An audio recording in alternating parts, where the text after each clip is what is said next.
Барлықтарыңызға сәлем, каналға тіркеліп, қолдау білдіруді ұмытпаңыздар. Жәннаттан қуылу. Ұлы жаратушы Адам мен Хауа ананы жәннаттың төріне отырғызған кезде оларға: «Ей Адам, жұбайыңмен жәннатқа жайғасып, қалағандарыңша жеңдер» деді. Хақ тағала оларға сол жерде ешқандай аштық пен шөл қасіретін тартпай, жалаңаш қалмай, қысқасы ешбір қиыншылық көрместіктерін білдірді. Адам мен Хауа ана жәннатта емін-еркін жүріп, әртүрлі нығметтердің дәмін татып тамашалайды.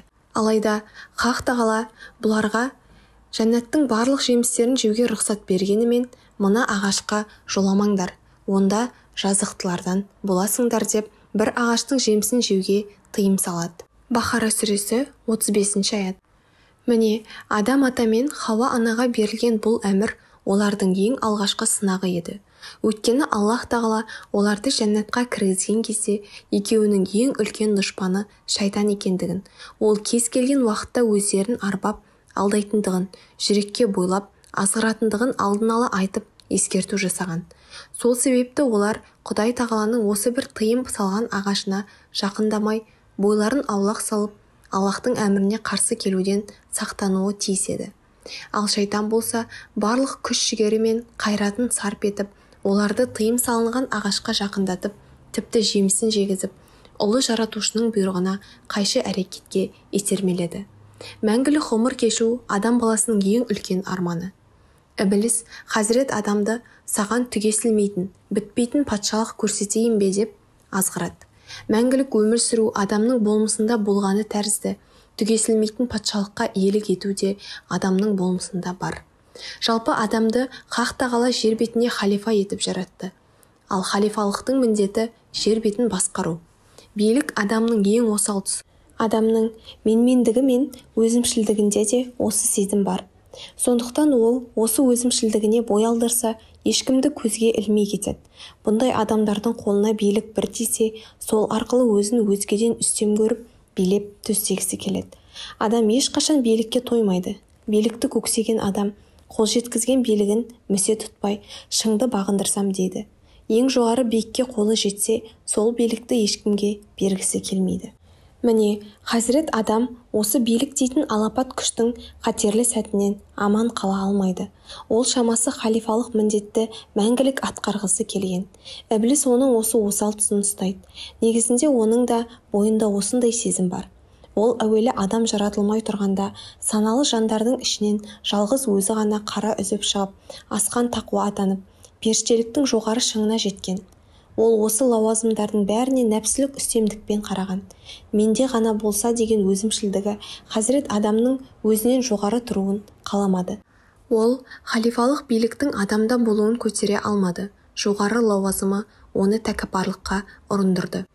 Екіншіден, оның бойында да мәңгілік өмір сүруге деген сезім бар еді. Оның маған олардың қайта тірілетін күніне дейін мұрсат бер деуі осыны көрсетеді. Ағраб сүресі 14 аят. Кейін жер бетіне түскен шайтан қияметке дейінгі Хазірет Адамның нәсілін осы осал тұсынан ұстап, бір-біріне айдап салған еді. Жердегі адамдардың бір-бірімен билік үшін қырық пышақ болып қырылысуы, бірінен кейін бірін жаулап алуы бәрі де соның белгісі. Адам мен Хауа анаға тыйым салынған ағаштың қандай ағаш екендігі нақты айтылмаған. Ислам ғұламалары арасында ол туралы нәсіл, ұрпақ, бидай, жүзім немесе інжір ағашы деген көзқарастар бар. Десе де нақтысын білмейміз. Өйткені Аллах тағала ол ағаштың есімін бізге нақты айтпаған. Хақ тағала жұмақта Адам атаға үлкен ерік нығметін берумен қатар шағын тыйым да қойған еді. Егер бұл тыйымға құлақ аспаған жағдайда өздеріңе зұлымдық жасаған боласыңдар делінген еді. Мұндағы мақсат жұмақта бұл ағашты жеу емес, өмірінде тәртіпке бас идіру еді. Адам ата мен Хауа ана Іблістің азғырғанына алданып, тыйым салынған ағаш жемісін ауызға салуы мұң екен, екеуінің әбүйірлері ашылып, үлкен қате жасағандарын аңғарды. Екеуі дереу жәннат жапырақтарынан үстеріне жапсыра бастады. Хазірет Адам мен Хауа ана шайтанның ант еткеніне алданып, оның өздеріне деген дұшпандығын және сол жолда неден болса да таймайтындығын естен шығарып алған еді. Сонда Аллах тағала оларға: «Мен екеуіңе де бұл ағашқа жақындауға тыйым салған жоқ па едім? Шайтан сендердің қас жауларың деген жоқ па едім?» дейді. Ағраб сүресі 22 аят. Аллах тағала осылайша шайтанның сөзіне ергені үшін сөгіп ескерту жасайды. Осы кезде Адам ата мен Хауа ана дереу жаза басып, жазықты болғандарын түсініп, ей Раббымыз, екеуміз де нәпсімізге зұлымдық жасадық. Егер сен бізге кешірім етіп, рахым қылмасаң, біз қасіретке ұшырағандардан боламыз деп тәубесіне келді. Ағраб сүресі 23 аят. Ерекше мейірімді Аллах тағала да олардың бұл тәубесін қабыл етті. Хазірет Адамның осы кешірім тілеп, шынайы тәубеге келуі Аллах тағаланың шарапатының шексіз екендігі, Адам мен Иблистің іс-әрекеті арасында қаншалықты айырмашылық бар екендігін көрсетіп берді. Хазірет Адам мен Хауа ананың жәннаттан қуылуы. Аллах тағала, егер олар шайтанға алданып, өзінің алдында қарабет болса, олардың жәннаттан шығарып, жер бетіне түсірілетіндіктерін ескерткен болатын. Сондықтан да олар жасаған жаңсақтықтары үшін жәннаттан шығып, жер бетіне түседі. Бұдан кейін олардың жаңа өмірі басталды. Қияметке дейін адам баласы жер бетінде ажалы жеткенше ғұмыр кешіп, берілген ырыс нығметтерін пайдаланып, мезгілі жеткенде бұл өмірден көшіп кететін еді. Бірақ бұл өлім мәңгілік жоғалу емес. Ақырында қайта тіріліп, дүниеде жасаған амалдарына жауап беріп, жақсылығы үшін сый-сияпат көріп, жамандығы үшін азапқа тартылатын еді. Аллах тағала Хазірет Адам мен Хауа ананы және шайтанды да жерге түсірген кезде бір-бірлеріңе дұшпан болып жер бетіне түсіңдер дегенді. Бақара сүресі 36 аят. Ендеше қияметке дейін шайтан мен адам баласы бір-бірімен күресіп өтеді. Иблис және оның нөкері бар айла амалын қолданып, адам ұрпақтарын адастыруға тырысады. Адам жаратылысында да осал тұстары бар. Ол ұмыту, сабыр сақтамау, сезімге тез берілу, ашулану тағы басқалары. Міне, шайтан адамның осы ұрымтал жерлерін жақсы біледі. Бұл жағынан келгенде адам баласы тез алдаңғышақ. Дегенмен де Хақ тағала адам баласын дұшпанға қарсы қарусыз қалдырмаған. Аллах тағала әу баста олардың жәннаттан түсірген кезде былай дейді: дүниеде адамдарға тура жол жіберемін. Кім осы тура жолмен жүрсе, оны адастырмаймын, әрі күпірден де аулақ етемін. Олар үшін ешқандай қорқыныш пен қайғы жоқ. Ақырында мәңгілік жәннатқа барады. Кімде-кім тура жолдан тайып, шайтанға ілессе, ол дүниеде де, ақыретте де қасірет шегеді. Мен оларды мәңгілік жаһаннамға тастаймын, дейді. Таха сүресі 123 аят. Яғни, адам баласын Хақ тағала ардақтап жаратып, жер бетіне халифа етті, ақыл мен жүрек берді. Оған қарсы келген шайтанға төтеп беруі үшін пайғамбарлар арқылы тура жол сілтеді. Адам ата мен Хауа ана арқылы басталған сынақ қияметке дейін жалғаспақ. Адам ата мен Хауа ананың жер бетіне түсуі.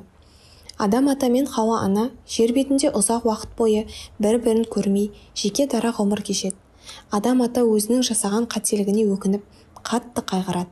Хақ тағалаға ұзақ жалбарынып, көз жасын төгеді. Арада бірталай уақыт өткен соң, Аллах тағала оларды бір-бірімен Меккеге жақын Арафат тауының етегінде жолықтырады. Олар қайта қосылған соң, жер бетінде ең алғашқы отбасылық өмір басталады.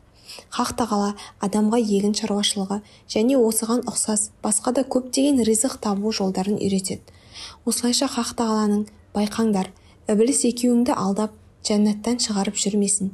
Ей адам, онда өмірдің тауқыметін тартасың деген сөзі айдан анық айтылған. Таха сүресі 117 аят. Адам ата мен Хауа ана қайта қауышқан соң, жер бетінде ұрпақ өрбіп, адамдар бірте-бірте көбейе бастады.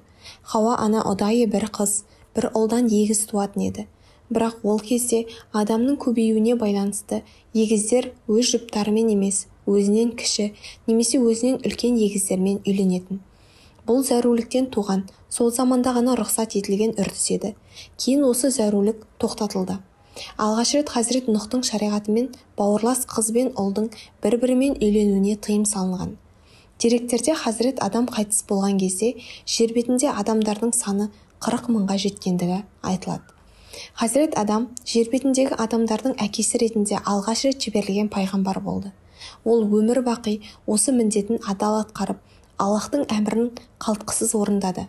Ұлы жаратушы оған 10 парақтан құралған әмір мен тыйымдар жазылған үкімдер түсірді. Осылайша адам пайғамбар осы үкімдерді ұрпағына шашауын шығармай толық жеткізген. Адам пайғамбар ұрпағына шайтаннан қалай сақтану жолдарын және өзінің бір рет оған алданып қалғандығын, жәннаттан қуылғандығын ұрпағының санасына әрдайым сіңіріп отырды.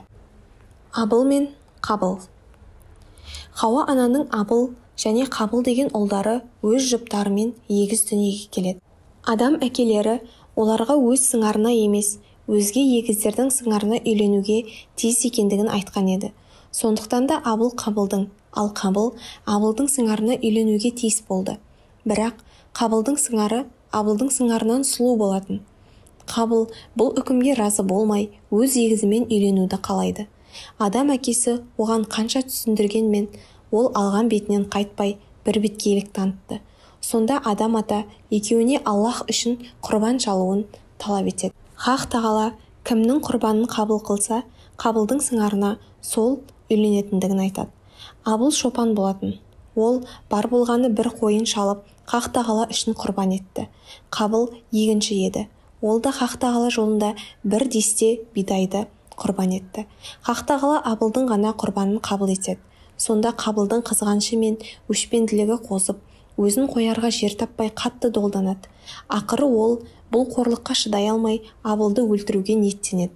Абыл оның бұл пиғылын сезген кезде: «Сен мені өлтіруге қол созсаң да, мен сені өлтіру үшін қол созбаймын. Күдіксіз мен әлемдердің Раббысы Аллахтан қорқамын. Мен сенің күнәңмен қоса өзімнің күнәмді арқалап күнәһар болғым келмейді. Сондықтан да абай бол. Бүкіл күнәні сен арқалайсың. Оның соңы да тозақ. Өйткені залымдар осылай жазаланады» дейді. Мәида сүресі 28-29 аяттар. Алайда Қабылда оның насихатын тыңдайтын күй жоқ еді. Тұла бойы өшпенділіктің оты өртеп, жазықсыз Абылды өз қолымен өлтіреді. Осылайша жер бетінде алғаш рет қан төгілді. Періштелердің адам баласын қан төгуші дегені расқа айналып, адам деген абыройлы атқа дақ түседі. Қабыл жер бетінде ең алғашқы кісі өлтіруші, ал Абыл жер бетіндегі алғашқы нақақ кеткен шейіт болып тарихта қалады. Бір хадисте жер бетінде кімде-кім жақсылыққа бір жол ашса, сол жол жабылғанға дейін сауаптар әлгі адамның амал дәптеріне, ал кімде-кім жамандыққа бір жол ашса, сол жол аяқталғанға дейін күнәлар сол адамның адам дәптеріне жазылатындығы айтылады.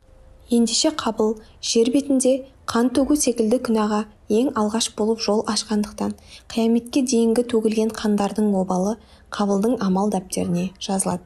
Айтқандай-ақ Аллах елшісі бір хадисте: «Зұлымдықпен өлтірілген адам баласының қанынан Адам атаның бірінші ұлына бір үлес бөлінеді, өйткені ол қылмыскерлердің көсемі болды» дейді.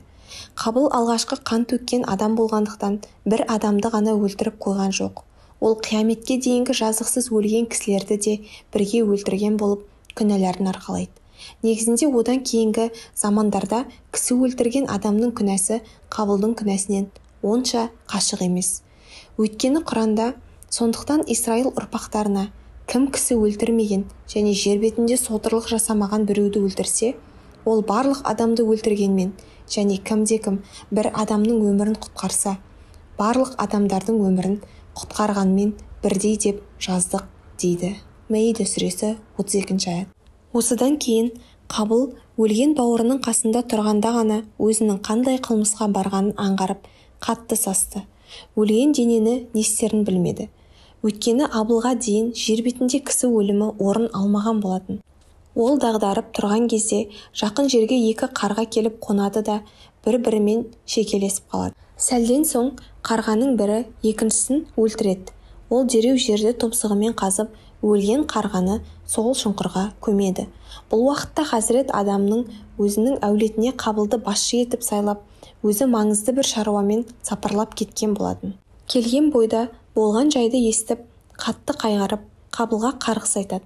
Қара бет болған Қабыл сыңарын алып, басқа жаққа қоныс аударады. Кейбір деректерде Йемен жаққа қарай кеткендігі айтылады. Осылайша Абылдың өлімінен аяқталған бұл оқиға шайтанның жер бетінде қол жеткізген ең алғашқы табысы болған.